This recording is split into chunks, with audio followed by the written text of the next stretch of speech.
Hello friends, welcome back to Miyani kitchen. നമുക്കിന്ന് ഇവിടെ ഒരു എഗ്ഗ് കറി ഉണ്ടാക്കാം. ഹരിയാലി എഗ്ഗ് മസാല. ഞാനൊരു 3 മുട്ട പുഴുങ്ങി റൗണ്ടായിട്ട് കട്ട് ചെയ്ത് വെച്ചിട്ടുണ്ട്. അപ്പോൾ ഇനി ഇതിന് മസാലകളൊക്കെ നമുക്ക് തയ്യാറാക്കണം. അപ്പോൾ പേര് പോലെ തന്നെ ഇതിൻ്റെ ഗ്രേവി കുറച്ച് ഗ്രീൻ കളറിലായിരിക്കും. അപ്പോൾ നമുക്ക് ആദ്യം മസാല തയ്യാറാക്കിയെടുക്കാം. 2 പച്ചമുളക്, എരിവ് കൂടുതൽ വേണമെന്നുണ്ടെങ്കിൽ 2ന് പകരം 3 ഇടാം. പിന്നെ ഒരു പിടി മല്ലിയില,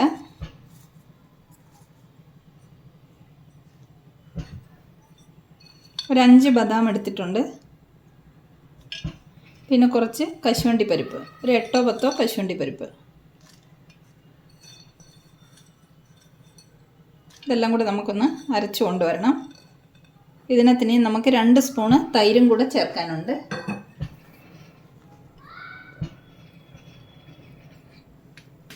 2 സ്പൂണ് തൈര് ചേർക്കാം.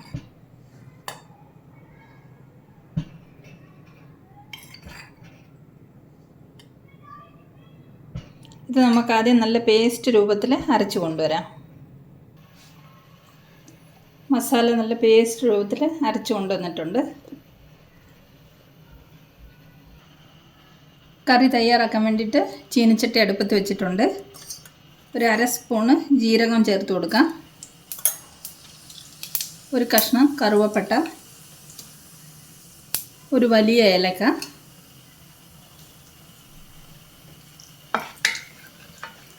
മൂത്ത് വരട്ടെ.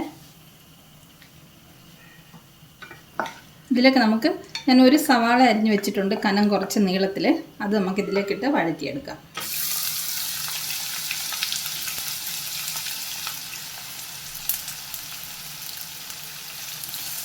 നല്ലതുപോലെ ബ്രൗൺ ആകുന്നത് വരെ ഈ സവാള നമുക്ക് വഴറ്റിയെടുക്കണം. നമുക്ക് സവാളയിലേക്ക് ആവശ്യത്തിനുള്ള ഉപ്പ് ചേർത്ത് കൊടുക്കാം.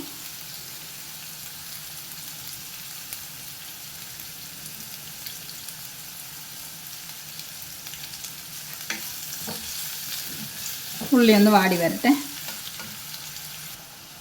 നമുക്കിതിലേക്ക് 1 സ്പൂണോളം ഇഞ്ചി വെളുത്തുള്ളി പേസ്റ്റ് ചേർത്ത് കൊടുക്കാം. നല്ലതുപോലെ ഉള്ളിയോടെ ഇതൊന്ന് ഇളക്കി മിക്സ് ചെയ്യാം. ഇതിലേക്ക് നമുക്കിനി കുറച്ച് മസാലപ്പൊടികൾ ചേർത്ത് കൊടുക്കണം. ഞാനൊരു 1/4 സ്പൂൺ ജീരകപ്പൊടി ഇട്ടു, കുറച്ച് മഞ്ഞൾപ്പൊടി, 1 സ്പൂണ് മല്ലിപ്പൊടി. നമ്മൾ 2 പച്ചമുളക് അരച്ചിട്ടുണ്ട്, അതുകൊണ്ട് കുറച്ച് മുളക് പൊടി ചേർത്താൽ മതി. ഇത് കാശ്മീരി ചില്ലി പൗഡറാണ്, അതുകൊണ്ട് ഇതിന് എരിവില്ല, കളർ മാത്രമേ ഉണ്ടാവുള്ളൂ.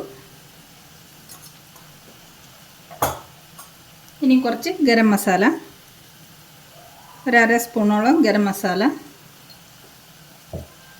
ഇനി നമുക്ക് കുറച്ച് കസൂരി മേത്തി ചേർത്ത് കൊടുക്കാം. ഇത്രയും കസൂരി മേത്തി ചേർക്കുന്നുണ്ട്. ഇതെല്ലാം കൂടെ നമുക്കൊന്ന് ഇളക്കി മിക്സ് ചെയ്യാം.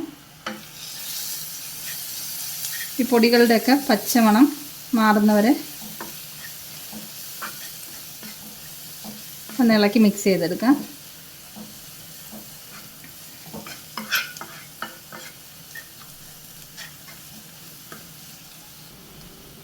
പൊടികളൊക്കെ മൂത്ത് വന്നിട്ടുണ്ട്. നമുക്കിതിലേക്ക് ഒരു 2-3 സ്പൂണ് വെള്ളം ചേർത്ത് കൊടുക്കാം. ഈ അരപ്പൊന്ന് വേവിച്ചെടുക്കാൻ വേണ്ടിയിട്ട്, കരിയാതെ അരപ്പൊന്ന് വെന്ത് കിട്ടാൻ വേണ്ടിയിട്ടാണ്.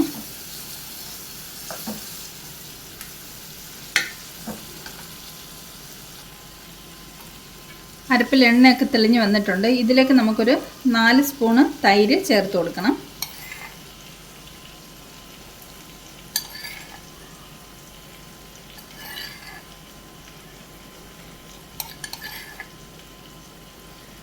ഇത് നല്ലതുപോലെ ഒന്ന് ഇളക്കി മിക്സ് ചെയ്യാം.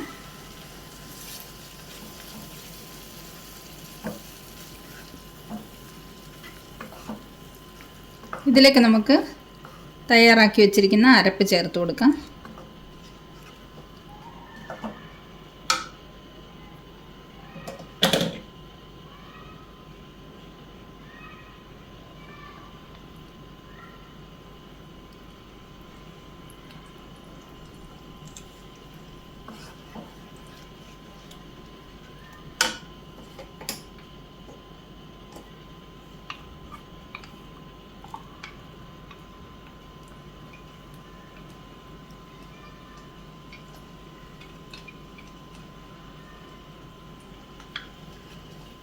ഈ അരപ്പിൻ്റെ ഒന്ന് എണ്ണ തെളിഞ്ഞ് വരണം. അരപ്പ് നമുക്കൊന്ന് വഴറ്റി എണ്ണ തെളിഞ്ഞ് വരുന്ന വരെ വഴറ്റിയെടുക്കാം.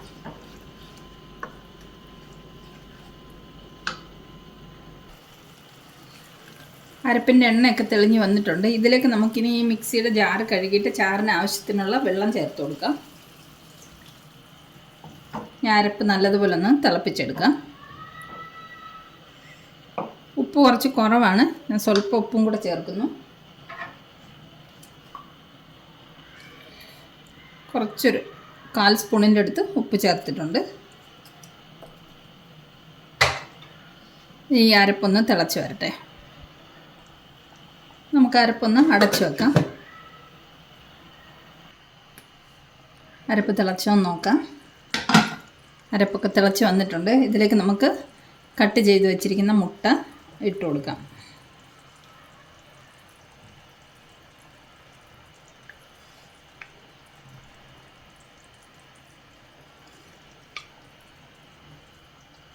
കട്ട് ചെയ്ത് വെച്ചിരുന്ന മുട്ട കഷ്ണങ്ങളെല്ലാം അരപ്പിലേക്ക് ചേർത്ത് കൊടുത്തിട്ടുണ്ട്.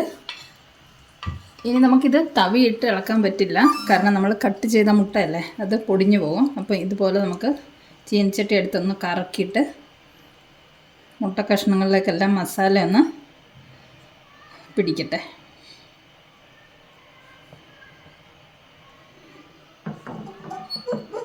ഒരു 2 മിനിറ്റ് നമുക്കൊന്ന് അടച്ചു വെക്കാം. നമുക്ക് ഈ കറിക്ക് ഒരു സ്മോക്കി ഫ്ലേവർ കൊടുക്കണം. അപ്പോൾ ഞാനൊരു 4 കഷ്ണം കരി കത്തിച്ചിട്ട് അതിൽ കുറച്ച് എണ്ണ ഒഴിച്ചിട്ടുണ്ട്. നമുക്കിത് ഇതിൻ്റെ നടുക്കേക്ക് വെച്ച് കൊടുക്കാം. എന്നിട്ടൊരു 2 മിനിറ്റ് നമുക്ക് അടച്ചു വെക്കാം. ഇപ്പോൾ ഒരു 3 മിനിറ്റ് ആയിട്ടുണ്ട്. നമുക്ക് ഫ്ലെയിം ഓഫ് ചെയ്യാം. അടപ്പ് തുറക്കാം. ഇതെടുത്ത് മാറ്റാം നമുക്ക്.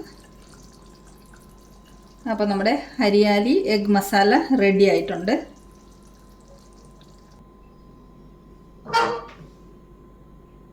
നമുക്കിനി കറി ഒരു ഡിഷിലേക്ക് സെർവ് ചെയ്യാം. അപ്പം നമ്മുടെ സൂപ്പർ ടേസ്റ്റി ആയിട്ടുള്ള ഹരിയാലി എഗ് മസാല റെഡി ആയിട്ടുണ്ട്. ഈ റെസിപ്പി ഇഷ്ടമായെങ്കിൽ എല്ലാവരും തയ്യാറാക്കി നോക്കണം. ഇത് ചോറിൻ്റെ കൂടെയും ചപ്പാത്തിയുടെ കൂടെയും പൊറോട്ടയുടെ കൂടെയൊക്കെ കഴിക്കാൻ പറ്റുന്ന ഒരു കറിയാണ്. അപ്പം വീണ്ടും നമുക്ക് സിമ്പിൾ റെസിപ്പിയുമായി മിയാനി കിച്ചണിൽ കാണാം. Thanks for watching. ബൈ.